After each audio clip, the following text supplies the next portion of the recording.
नमस्कार मित्रो, गिरिजा वर्ल्डमध्ये तुम्हा सर्वांचं मनपूर्वक स्वागत आहे। तुम्ही जर या चॅनलवर नवीन असाल तर नक्कीच या चॅनलला सबस्क्राईब करा, जेणेकरून शिक्षक भरती संदर्भातील सर्व अपडेट तुम्हाला मिळतील।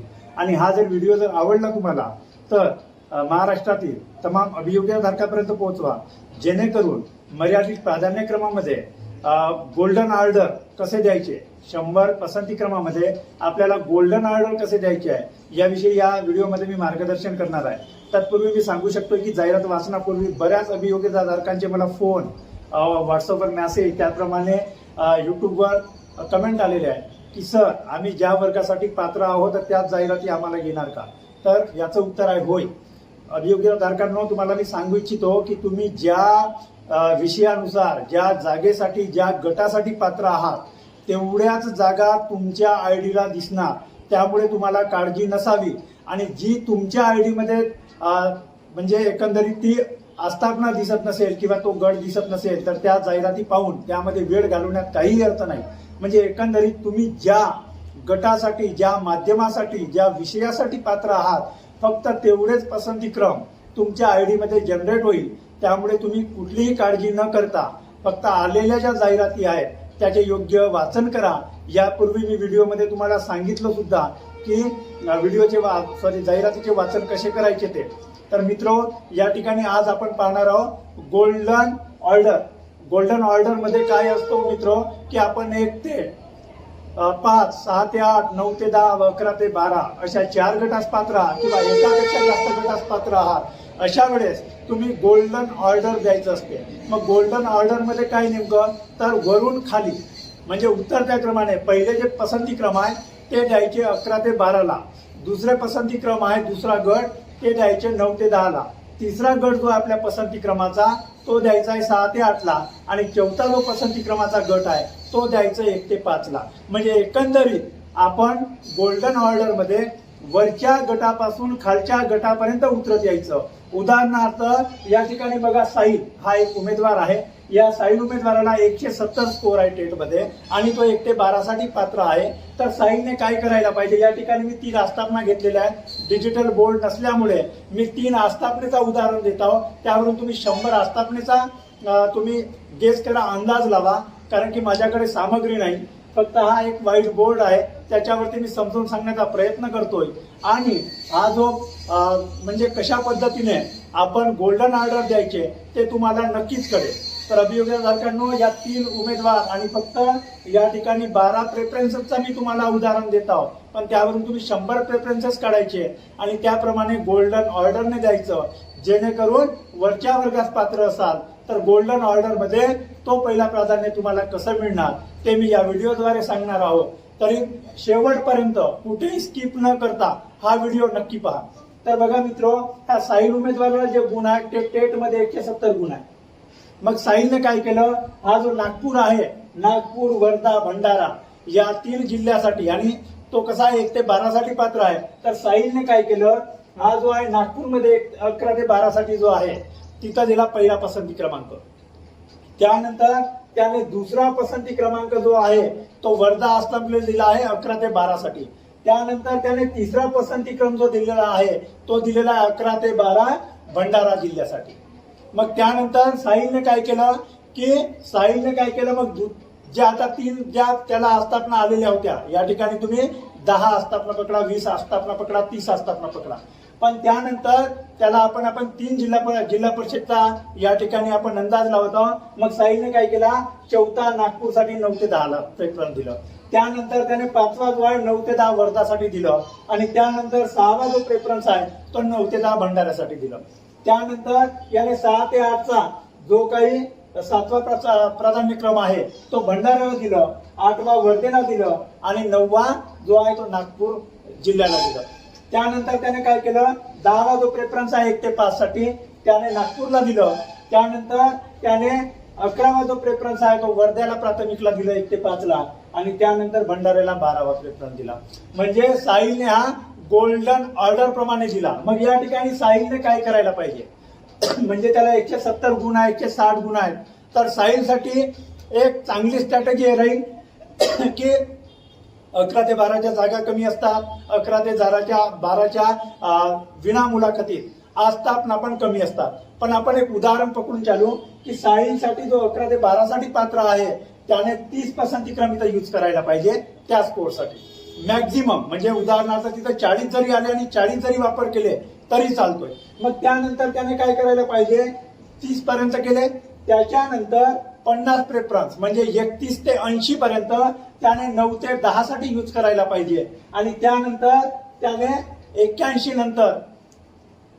नंतर 95 पर्यंत म्हणजे जे 15 प्रेफरन्स आहे त्याने 6 ते 8 ला द्यायला पाहिजे. आणि शेवटचे 96 ते 100 पर्यंतचे प्रेफरन्स हे त्याने 1 ते 5 ला यूज करायला पाहिजे. म्हणजे सायन्सचा स्कोर जर 160 ते 170 दरम्यान असेल तर त्याने गोल्डन ऑर्डर फॉलो करायला पाहिजे, जेणेकरून त्याची वरच्या वर्गावर नियुक्ती होईल.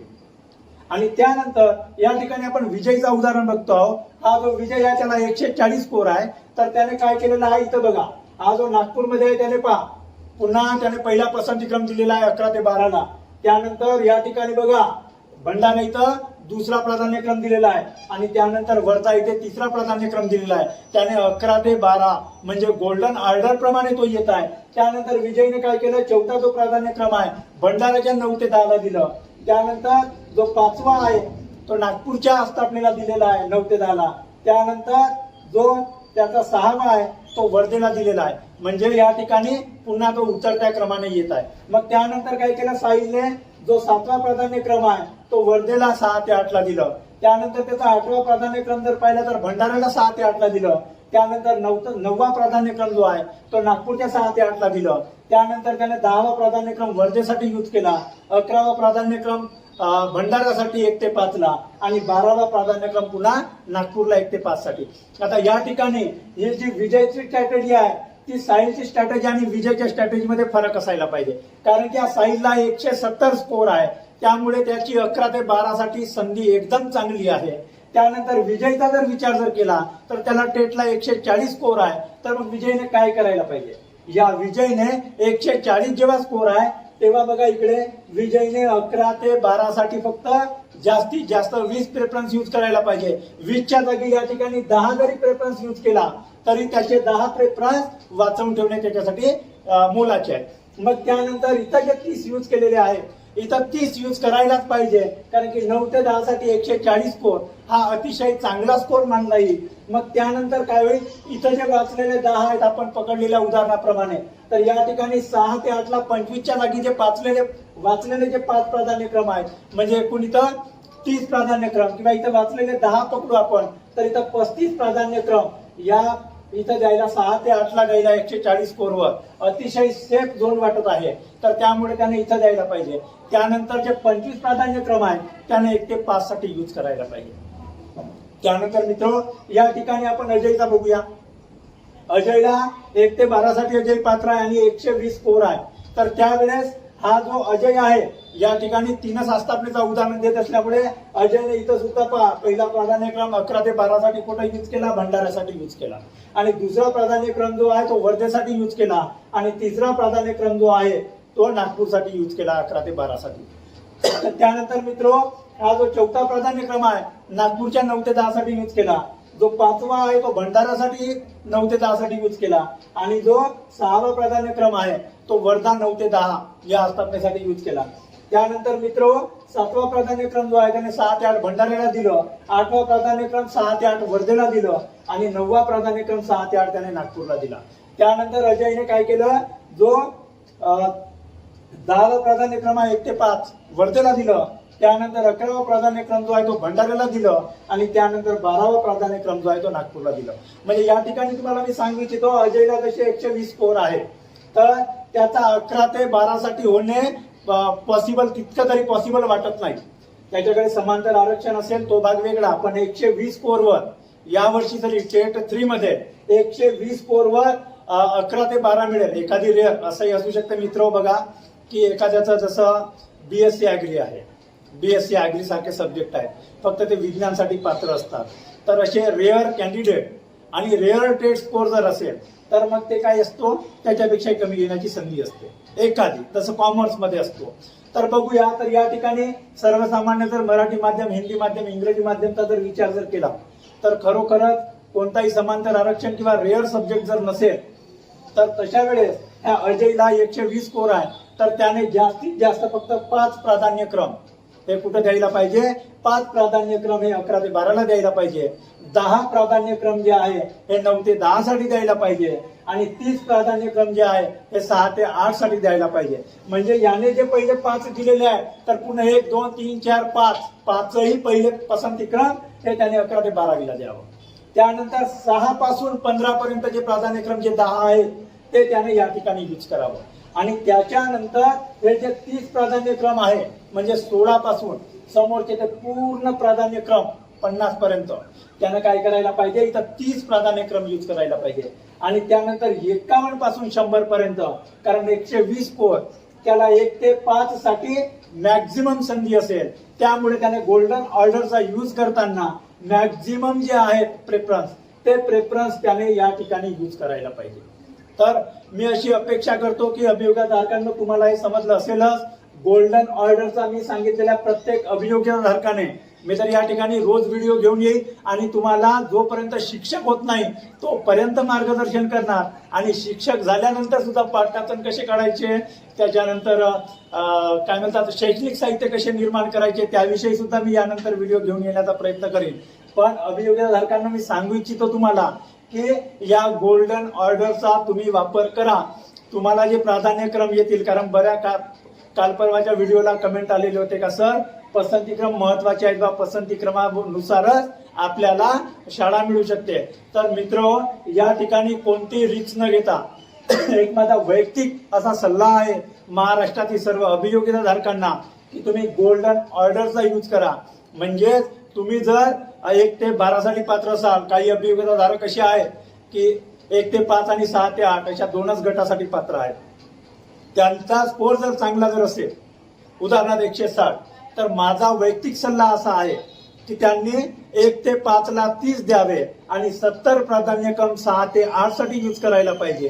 तर ते 6 ते 8 साठी 70 प्राधान्यक्रम यूज जर केलं तरी त्यांचा त्या ठिकाणी सिलेक्शन होणार म्हणजे होणार. त्यानंतर मित्र जर आपण पाहिलं 9 ते 10 आणि 11 ते 12 अशा 2च गटासाठी पात्र आहे एखादा उमेदवार, आणि त्याला 170 180 स्कोर जर असेल तर त्याने मॅक्झिमम फोकस, आता काय होईल 11 ते 12वीच्या जागा किती येणार ते कोणासही ठाऊक नाही, त्यामुळे 11वी 12वीच्या जागा आल्याशिवाय आणि जोपर्यंत बुलेटिन प्रसिद्ध होत नाही तोपर्यंत निश्चित 11 ते 12च्या जागा दिसणार नाही. पण आपल्याला 11 ते 12च्या जागा आल्या अशा समजून मॅक्झिमम फोकस 11 ते 12वर करायचं. एकंदरीत मी काल व्हिडिओ टाकलेला आहे, पाहून टाका की त्यामध्ये जो आहे मेरिट अनालिसिस केलेला आहे टेट 2 आणि टेट 3 एकदम अथेंटिक. तर तो तुम्ही बघा आणि त्यानंतर तुम्ही समजून घ्या का मी इथं आहो तर एवढ्या जागा जर निघाल्या तर निश्चितच मला कोणता फायदा होईल किंवा मी कोणत्या रँकवर राहील किंवा माझी कुठं सिलेक्शन होऊ शकेल हे तुम्ही स्वतः ठरवू शकता. त्याकरिता गिरिजा वर्ल्ड जो आहे टेलिग्राम चॅनल, या चॅनलवरती सुद्धा मी टेट 2 चा जो आहे तो रिझल्ट टाकलेला आहे, ते सुद्धा तुम्ही चेक करू शकता. या व्हिडिओच्या कमेंट बॉक्समध्ये टेलिग्राम चॅनलची जी लिंक आहे ती पिन केलेली असेल, तर तुम्ही तिथं जाऊन त्या चॅनल पर्यंत पोहोचा. आणि अभियोगाधारकांनो, आता तुमच्या मनातून भीती पूर्णपणे निघालेली असेल तर या गोल्डन ऑर्डरचा प्रत्येकाने वापर करावा अशी मी महाराष्ट्रातील सर्व अभियोगिताधारकांना विनंती करतोय. आणि बरेच अभियोगिताधारकांना अजूनही भीती आहे का सर आम्ही प्रेफरन्स कसे द्यायचे बा, आम्हाला कोणते विषय येतात.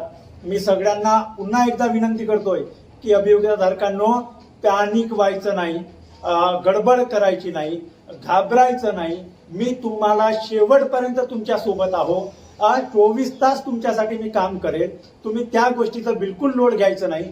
पण जोपर्यंत पसंतीक्रम तुमच्या आयडी मध्ये जनरेट होत नाही तोपर्यंत तुमच्यासाठी किती जागा आहेत आणि त्याच्यानंतर आपण कशी स्ट्रॅटेजी वापरायची याविषयी सविस्तर मार्गदर्शन मी करणार आहोत. पण तुमच्या आयडी मध्ये पहिल्यांदा किती जागा कोणत्या इयत्तेच्या आणि कोणत्या माध्यमाच्या, म्हणजे तुम्ही ज्या माध्यमास पात्र आहात. आज मला बरेच अभियोगधारकांचे फोन आणि मेसेज होते का सर माझा इंग्लिश माध्यमातून डीएड झालाय, माझा मराठी माध्यमातून बीएड झालाय, मग मी या जागेस पात्र आहे का, मी त्या जागेस पात्र आहे का.